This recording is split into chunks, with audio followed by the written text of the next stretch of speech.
segera menyiapkan tentaranya yang berjumlah 60.000 orang. Bayangin, cuma menghancurkan satu bangunan, Abraha itu menyiapkan tentara 60.000 orang.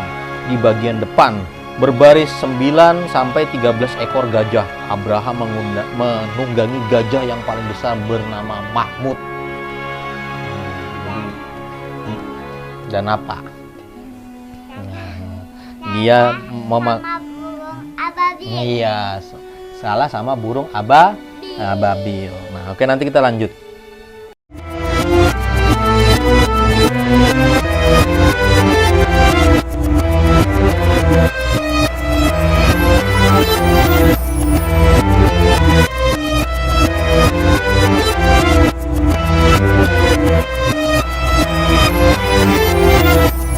Ini diabadikan di dalam Al-Quran di surat Al-Fil. Nah, jadi ketika proses tadi, kita lanjut. Ketika proses tadi Abraha melanjutkan perjalanannya, dia mempersiapkan tentara bergajah, dia langsung pasukan tentara bergajah segera bergerak menuju ke Ka'bah. Pas sangkut. Gajahnya apa? Nanti kita cerita. Pasukan kabilah Arab yang menghadang berhasil dikalahkan. Jadi pada saat itu kabilah Arab juga tidak mau ketika Ka'bah itu dihancurkan. Mereka melakukan perlawanan dengan memberikan pasukan, tapi kalah oleh tentaranya Abraha. Belum Ababil. Sampailah pasukan Mugamas, letaknya sekitar 24 km sebelah timur Ka'bah. Berhenti, kita berkemah di sini. Sebagian pasukan maju terus ke Mekah, rebut semua harta mereka, serunya Abraha. Jadi dia membagi dua pasukannya.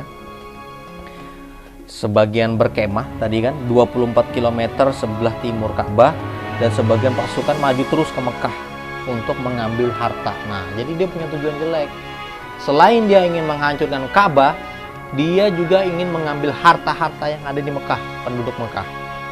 Dia ingin menguasain lah bahasanya. Seperti itu. Bergeraklah sebagian pasukan ke Mekah. Nah, pasukan itu dipimpin oleh Al-Aswad bin Maksud. Mereka kembali membawa harta milik orang-orang Tihamah. Tuh, mereka berhasil tuh ngambil hartanya orang-orang Tihamah. Sementara yang pasukan satunya belum untuk menghancurkan Ka'bah. Di antaranya 200 ekor unta milik Abdul Muthalib. Nah, siapakah Abdul Muthalib? Nya Rasulullah Muhammad Shallallahu Alaihi Wasallam. Tapi Rasul belum lahir pada saat kejadiannya Abraha. Nanti kita cerita. Nah, Abraha lalu mengutus Hunathah al-Himyari. Tanyakan siapakah pemimpin negeri ini, pesannya Abraha. Jadi dia mengutus kepada Mekah, diutusnya seseorang messenger. Kalau bahasanya itu messenger itu untuk pergi ke Mekah. Dan dia mengatakan, siapakah pemimpin negeri ini, pesannya Abraha. Lalu Hunathah berkata kepada penduduk Mekah, sungguh kami tidak datang untuk memerangimu, kami datang untuk menghancurkan Ka'bah pada saat itu. Karena mereka hanya ingin mengambil perhatiannya para peziarah Arab untuk tidak datang lagi ke Ka'bah dan datangnya kemana? Ke gereja yang dibangun Abraha. Makanya mereka tidak memerangin, menghancurkan Ka'bah, tapi mengambil orang-orangnya untuk beriman kepada apa yang dibawa Abraha, masuk kepada agama Nasrani kan tujuannya tadi kan, seperti itu. Nah, jika kalian tidak menghalangi, kami tidak perlu berperang. Jadi utusannya mengatakan begitu. Kalian ingin damai, datangkan pemimpin kalian kepada. Jadi dia minta siapa pemimpin orang Mekah, datang kepada kami, maksudnya kepada Abraha untuk berdiskusi. Abdul Muthalib dibawa menemui Abraha. Siapa? Kakeknya Rasul. Abraha mengira Abdul Muthalib akan memohon dan menghentikan serangan. Apa keperluanmu datang kemari? Tanya Abraha congkak kepada Abdul Muthalib. Kembalikan 200 ekor unta milikku, katanya Abdul Muthalib dengan tenang. Apa? Abraha terbelalak matanya. Mengapa kau lebih mengkhawatirkan untamu, padahal kami datang ke sini untuk menghancurkan Ka'bah? Jadi Abraha bilang, kamu tuh kok malah mikirin untamu, nggak mikirin Ka'bah, gitu loh. Unta-unta itu adalah milikku, katanya Abdul Muthalib. Sedangkan Ka'bah itu miliknya Allah.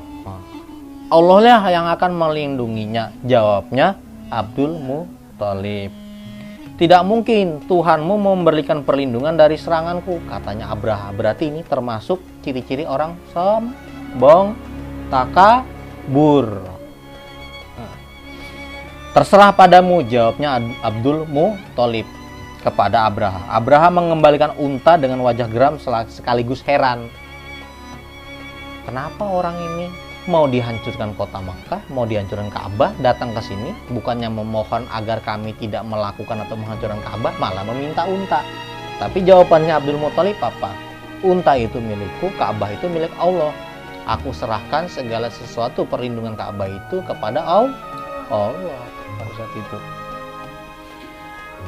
Kemudian Abdul Muthalib berpesan, hai kaumku, tinggalkanlah Mekah, berlindunglah ke bukit. Sungguh aku melihat pasukan Abraha mustahil kita lawan. Jadi pada saat itu Abdul Muthalib memerintahkan kepada seluruh orang-orang Mekah untuk berlindung ke bukit karena melihat kemustahilan melawan pasukannya Abraha dengan gajah-gajah yang besar dan hampir 60.000 pasukan dengan bersenjata lengkap tentunya. Bersama beberapa tokoh Quraisy, Abdul Muthalib berdoa sambil memegangi rantai pintu Ka'bah.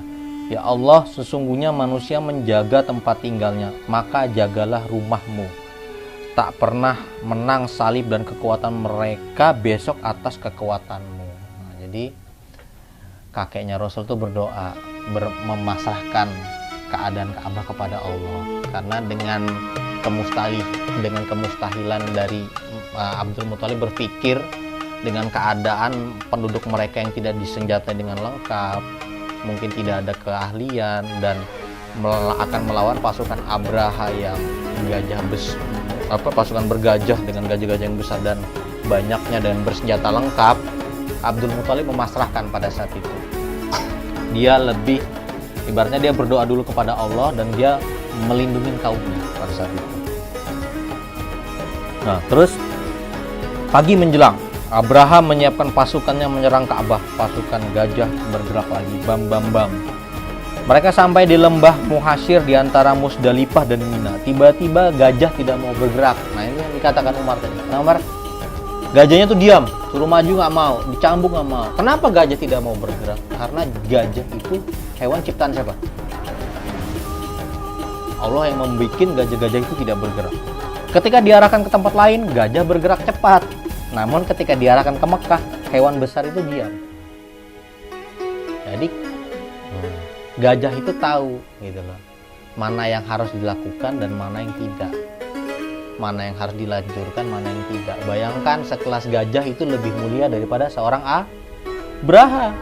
Karena gajah tidak mau menghancurkan Mekah, sementara Abraha dengan ketamakannya, kesombongannya, keserakahannya, ketakaburannya mau menghancurkan Mekah pada saat itu. Dan sudah diperingatkan oleh siapa?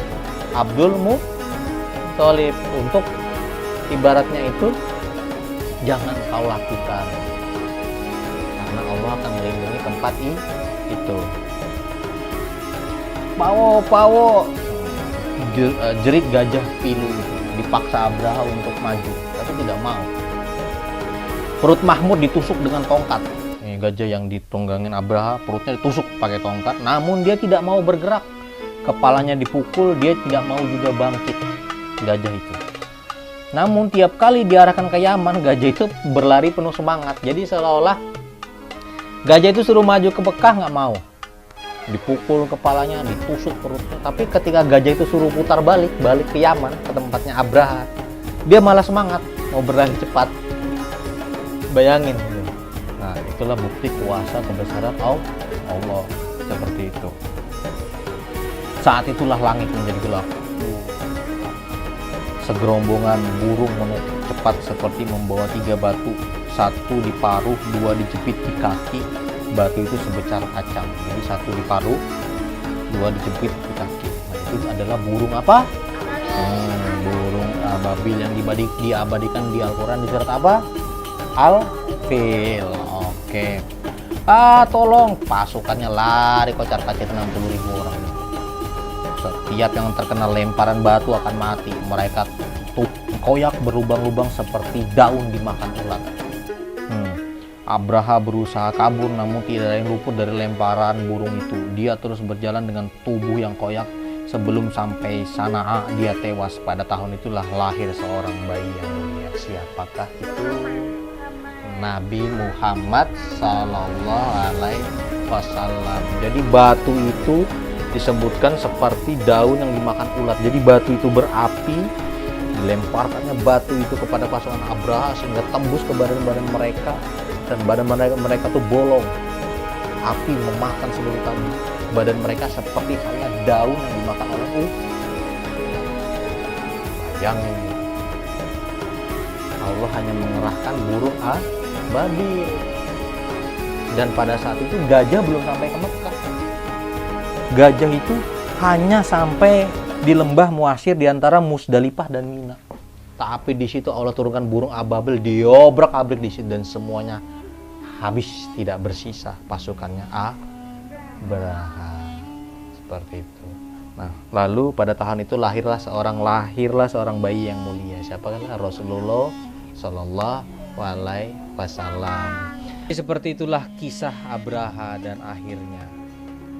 Jadi di sini disebutkan azab untuk pasukan bergajah. Tidaklah engkau Muhammad perhatikan bagaimana Tuhanmu telah bertindak terhadap pasukan bergajah. Bukankah dia telah menjadi tipu daya mereka itu sia-sia, dan dia mengirimkan kepada mereka burung yang berbondong-bondong. Surat Al-Fil 105 ayat 1 sampai dengan 3. Nah, jadi sini ada pelajaran bahasa Arab, beberapa buah. Ayo dibaca anak-anak, ini kita kasih lihat ke mereka. Nah, ini apa? Yang pertama apa bacaannya?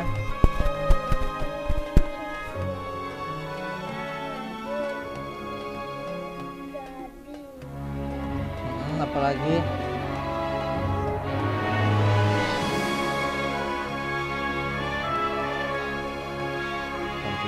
Azanul fil, telinga gajah. Habis itu apa? Ini. Nah, terus yang belalainya apa? Nah, jadi ini ada pelajaran bahasa Arabnya tentang seputaran dari cerita Abraha. Jadi seperti itu adik-adik, bapak-bapak, ibu-ibu, semuanya cerita tentang Abraha, orang yang mempunyai sifat jelek, iri dengki, yang pada saat itu ingin menghancurkan Ka'bah namun dibinasakan oleh Allah. Itu terekam dalam surat Al-Fil ayat 1 sampai dengan 3. Jadi bagaimana seorang Abraha itu habis pada saat itu hanya diselesaikan oleh Allah Subhanahu wa taala dengan apa? Burung ababil. Nah, dan pada saat itulah lahir seorang anak yang mulia. Siapa? Bayi mulia adalah Nabi junjungan kita, Nabi Muhammad Shallallahu Alaihi Wasallam.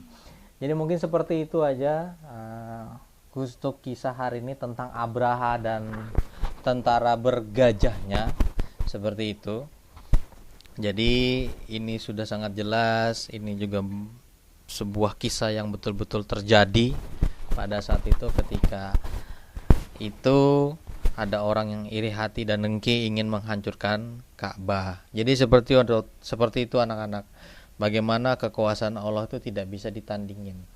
Bagaimana seorang Abraha yang awalnya dia takabur, sombong, dan juga mempunyai sifat dengki itu hanya dimusnahkan oleh Allah hanya dengan burung-burung ababil pada saat itu.